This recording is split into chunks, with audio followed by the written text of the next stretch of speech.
M-Cars PH. Alam mo na kapag M-Cars PH, sigurado na subok na. Alam mo na kapag M-Cars PH, alam mo na saan punta. Alam mo na kapag M-Cars PH, garantisado na to na subok. Iba ang dating mong kadaliko.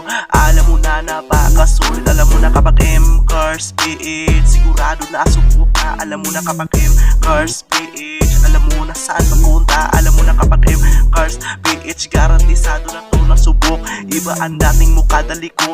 Alam mo na napakasulit. Let's go. Alam mo na kapag sa M-Cars ka na di ka magsisisi. Alam mo subok na to dito pag proseso ni Boss Jed at ng M-Cars. Talagang di ka magsisisi, makukuha mo kaagad. Alam mong safe ka talaga pag sa M-Cars ka. Kaya napakasulit pagpipilian.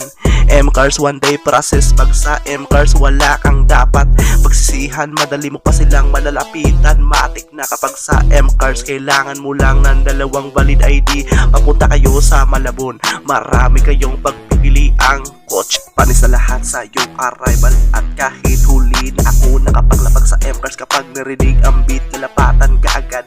Alam mong libo-libo ang kanilang kinakausap. Bibisikan lang. Alam mong mamahalin ang kanilang auto, pero gaan lang ang budget at sa presyo. Pero lahat ay legit. Pwede mo na din magarahe ang yung kotse na kinuha mo. M-Cars talaga ang the best na sasakyan na dapat mong kukunin. Huwag ka na humanap sa iba, kaya diretso ka na sa M-Cars pare.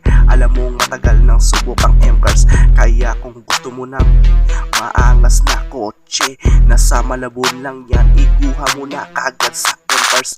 Para makapagmaneho ka na ng kotse na matagal mo nang pinapangarap. Kaya huwag ka na magdalawang isip, ikuha mo na kaagad sa M-Cars na sasakyan na ambition mo. Yeah, kaya sa M-Cars ka na kasi, kaya sa M-Cars ka na kasi, M-Cars ka na, matagal na kung subok na ang malulupit na sasakyan. Kaya sa M-Cars ka na kasi, kaya sa M-Cars ka na kasi, kaya sa M-Cars ka na kasi, kaya sa M-Cars ka talaga ang the best na sasakyan na pagpipilian. Yo, M-Cars ka na, dali puntahan mo lang si Boss Jed sa Malabon. Makukuha ang kotse na pinapangarap mo.